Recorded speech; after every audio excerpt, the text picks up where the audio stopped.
माता पार्वती हिंदू धर्म में वर्णित शक्ति का रूप एवं भगवान शिव जी की पत्नी। पार्वती उमा या गौरी मातृत्व, शक्ति, प्रेम, सौंदर्य, सद्भाव, विवाह, संतान की देवी हैं। देवी पार्वती कई अन्य नामों से जानी जाती है। वह सर्वोच्च हिंदू देवी परमेश्वरी आदि पराशक्ति शिव शक्ति की साकार रूप है और शाक्त संप्रदाय या हिंदू धर्म में एक उच्च कोटि या प्रमुख देवी है और उनके कई गुण, रूप और पहलू हैं। उनके प्रत्येक पहलुओं को एक अलग नाम के साथ व्यक्त किया जाता है, जिससे उनके भारत की क्षेत्रीय हिंदू कहानियों में 10,000 से अधिक नाम मिलते हैं। लक्ष्मी और सरस्वती के साथ वह हिंदू देवी देवताओं त्रिदेवी की त्रिमूर्ति का निर्माण करती हैं। माता पार्वती हिंदू भगवान शिव की पत्नी हैं। वह पर्वत राजा हिमाचल और रानी मैना की बेटी हैं। पार्वती का जन्म स्थान उत्तराखंड के चमोली जिले में माना जाता है, जहां उसे नंदा के रूप में पूजा जाता है और इसी कारण वहां हर 12 सालों में नंदा राजजात का आयोजन किया जाता है। पार्वती हिंदू देवताओं गणेश, कार्तिकेय, अशोक सुंदरी, ज्योति और मनसा देवी की मां और अयप्पा की सौतेली माता हैं। पुराणों में उन्हें श्री विष्णु की बहन कहा गया है। वे ही मूल प्रकृति और कारण रूपा है। शिव विश्व के चेतना है तो पार्वती विश्व की ऊर्जा है। पार्वती माता जगत जननी अथवा परब्रह्म स्वरूपिणी है। शिव पार्वती ललिता सहस्रनाम में पार्वती ललिता के रूप में के 1000 नामों की सूची है। पार्वती के सबसे प्रसिद्ध 2 में से एक उमा और अपर्णा है। स्कंद पुराण के अनुसार देवी पार्वती के द्वारा दुर्गमसुर को मारने के बाद देवी पार्वती का नाम दुर्गा पड़ा। उमा नाम का उपयोग सती शिव की पहली पत्नी, जो पार्वती के रूप में पुनर्जन्म हुआ है, के लिए किया जाता है। रामायण में देवी पार्वती को उमा नाम से भी संबोधित किया गया है। देवी पार्वती को अपर्णा के रूप में संदर्भित किया जाता है, जो सबका भरण पोषण करती है। देवी पार्वती अंबिका प्रिय माँ, शक्ति माताजी, पूज्य माता, महेश्वरी महान देवी, दुर्गा अजेया, भैरवी क्रूर, भवानी उर्वरता आदि नामों से जानी जाती हैं। पार्वती प्रेम और भक्ति की देवी हैं, या कामाक्षी प्रजनन, बहुतायत और भोजन पोषण की देवी अन्नपूर्णा कहा गया है। देवी पार्वती एक क्रूर महाकाली भी है, जो तलवार उठाती है, गंभीर सिर की माला पहनती है और अपने भक्तों की रक्षा करती है और दुनिया और प्राणियों की दुर्दशा करने वाली सभी बुराइयों को नष्ट करती है। देवी पार्वती को स्वर्ण, गौरी, काली या श्यामा के रूप में संबोधित किया जाता है। इनका एक शांत रूप गौरी है तो दूसरा भयंकर रूप काली है। इतिहास में देवी पार्वती की इंडोनेशिया के राष्ट्रीय संग्रहालय में मूर्ति पार्वती शब्द वैदिक साहित्य में प्रयोग नहीं किया जाता था। इसके बजाय अंबिका, रुद्राणी का प्रयोग किया गया है। उपनिषद काल वेदांत काल के दूसरे प्रमुख उपनिषद कैनोपनिषद में देवी पार्वती का जिक्र मिलता है। वहाँ उन्हें हेमवती उमा नाम से जाना जाता है तथा वहाँ पर उन्हें ब्रह्मविद्या भी जानने को मिलता है और इन्हें दुनिया की माँ की तरह दिखाया गया है। यहाँ देवी पार्वती को सर्वोच्च परब्रह्म की शक्ति या आवश्यक शक्ति के रूप में प्रकट किया गया है। उनकी प्राथमिक भूमिका एक मध्यस्थ के रूप में है, जो अग्नि, वायु और वरुण को ब्रह्म ज्ञान देती है, जो राक्षसों के एक समूह की हालिया हार के बारे में घमंड कर रहे थे। देवी का सती पार्वती नाम महाकाव्य काल 400 BC-400 ईस्वी में प्रकट होता है, जहाँ वह शिव की पत्नी है। वेबर का सुझाव है कि जैसे शिव विभिन्न वैदिक देवताओं रुद्र और अग्नि का संयोजन है, वैसे ही पुराण पाठ में पार्वती रुद्र की पत्नियों की एक संयोजन है। दूसरे शब्दों में पार्वती की प्रतीकात्मकता और विशेषताएं समय के साथ उमा, हिमावती, अंबिका, गौरी को एक पहलू में और अधिक क्रूर, विनाशकारी काली, निरति के रूप में विकसित हुई। शारीरिक रूप और प्रतीक देवी पार्वती को आमतौर पर निष्पक्ष, सुंदर और परोपकारी के रूप में दर्शाया जाता है। वह आमतौर पर एक लाल पोशाक, अक्सर एक साड़ी पहनती है और क्रोध अवस्था में काली के रूप में भी दर्शाया गया है। जब शिव के साथ चित्रित किया जाता है तो वह आमतौर पर 2 भुजाओं के साथ दिखाई देती है, लेकिन जब वह अकेली हो तो उसे 4 हाथों में चित्रित किया जा सकता है। इन हाथों में त्रिशूल, दर्पण, माला, फूल जैसे कमल हो सकते हैं। प्राचीन मंदिरों में पार्वती की मूर्ति अक्सर एक बछड़े या गाय के पास चित्रित होती है, भोजन का एक स्रोत। उनकी मूर्ति के लिए कांस्य मुख्य धातु रहा है, जबकि पत्थर आम सामग्री रहा है। देवी पार्वती के अन्य रूप। देवी पार्वती दुर्गा के रूप में। कई हिंदू कहानियां पार्वती के वैकल्पिक पहलुओं को प्रस्तुत करती हैं, जैसे कि क्रूर, हिंसक पहलू। उनका रूप एक क्रोधित, रक्त प्यासे, उलझे हुए बालों वाली देवी, खुले मुंह वाली और एक टेढ़ी जीभ के साथ किया गया है। इस देवी की पहचान आमतौर पर महाकाली समय के रूप में की जाती है। लिंग पुराण के अनुसार पार्वती ने शिव के अनुरोध पर एक असुर दानव दारुक को नष्ट करने के लिए अपने नेत्र से काली को प्रकट किया। दानव को नष्ट करने के बाद भी काली के प्रकोप को नियंत्रित नहीं किया जा सका। काली के क्रोध को कम करने के लिए शिव उनके पैरों के नीचे जाकर सो गए। जब काली का पैर शिव के छाती पर पड़ा तो काली का जीभ शर्म से बाहर निकल आया और काली शांत हो गई। स्कंद पुराण में पार्वती एक योद्धा देवी का रूप धारण करती हैं और दुर्ग नामक एक राक्षस को हरा देती हैं जो भैंस का रूप धारण करता है। इस पहलू में उन्हें दुर्गा के नाम से जाना जाता है। देवी भागवत पुराण के अनुसार पार्वती अन्य सभी देवियों की वंशावली हैं। इन्हें कई रूपों और नामों के साथ पूजा जाता है। देवी पार्वती का रूप या अवतार उसके भाव पर निर्भर करता है। उदाहरण के लिए दुर्गा पार्वती का एक भयानक रूप है और कुछ ग्रंथों में लिखा है कि पार्वती ने राक्षस दुर्गमासुर का वध किया था और इसी कारण वे दुर्गा के नाम से प्रसिद्ध हुई थीं। नवदुर्गा नामक 9 रूपों में दुर्गा की पूजा की जाती है। 9 पहलुओं में से प्रत्येक में पार्वती के जीवन के एक बिंदु को दर्शाया गया है। वह दुर्गा के रूप में भी राक्षस महिषासुर, शुंभ और निशुंभ के वध के लिए भी पूजी जाती हैं। वह बंगाली राज्यों में अष्टभुजा दुर्गा और तेलुगु राज्यों में कनक दुर्गा के रूप में पूजी जाती हैं। महाकाली पार्वती का सबसे क्रूर रूप है। यह समय और परिवर्तन की देवी के रूप में साहस और अंतिम सांसारिक प्रलय का प्रतिनिधित्व करती है।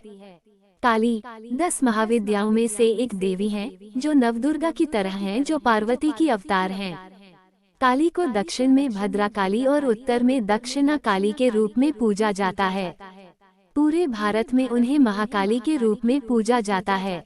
वह त्रिदेवियों में से एक देवी है और त्रिदेवी का स्रोत भी है। वह परब्रह्म की पूर्ण शक्ति है, क्योंकि वह सभी प्राण ऊर्जाओं की माता है। वह आदिशक्ति का सक्रिय रूप है। वह तामस गुण का प्रतिनिधित्व करती है और वह तीनों गुणों से परे है। महाकाली शून्य अंधकार का भौतिक रूप है जिसमें ब्रह्मांड मौजूद है और अंत में महाकाली सब कुछ अपने भीतर घोल लेती है। वह त्रिशक्ति की क्रिया शक्ति है और अन्य शक्ति का स्रोत है। वह कुंडलिनी शक्ति है जो हर मौजूदा जीवन रूप के मूल में गहराई से समाया रहता है। देवी पार्वती का उपनिषद वेदांत में वर्णन। 108 उपनिषदों में से दूसरे सबसे प्रमुख उपनिषद केनोपनिषद के तृतीय और चतुर्थ खंड में देवी पार्वती का वर्णन है। यहाँ पर इन्हें हेमवती उमा नाम से पुकारा गया है, जहाँ पर वो ब्रह्म विद्या, परब्रह्म की शक्ति और सांसारिक माँ के रूप में दिखाई गई हैं, और इनको परब्रह्म और देवों के बीच में मध्यस्थता करते हुए दिखाया गया है। कथा। परब्रह्म ने देवताओं को अपने द्वारा विजय दिलवाई। परब्रह्म की उस विजय से देवताओं को अहंकार हो गया। वे समझने लगे कि यह हमारी ही विजय है, हमारी ही महिमा है। यह जानकर परब्रह्म देवताओं के सामने यक्ष के रूप में प्रकट हुए और वे देवता परब्रह्म को ना जान सके कि यह यक्ष कौन है। तब उन्होंने देवों ने अग्नि से कहा कि हे जातवेद, इसे जानो कि यह यक्ष कौन है। अग्नि ने कहा, बहुत अच्छा। अग्नि यक्ष के समीप गया। परब्रह्म ने अग्नि से पूछा, तू कौन है? अग्नि ने कहा, मैं अग्नि हूँ, मैं ही जातवेदा हूँ। ऐसे तुझ अग्नि में क्या सामर्थ्य है? अग्नि ने कहा, इस पृथ्वी में जो कुछ भी है उसे जलाकर भस्म कर सकता हूँ। तब यक्ष ने एक तिनका रखकर कहा कि इसे जला।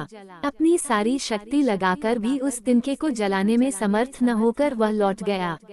वह उस यक्ष को जानने में समर्थ न हो सका।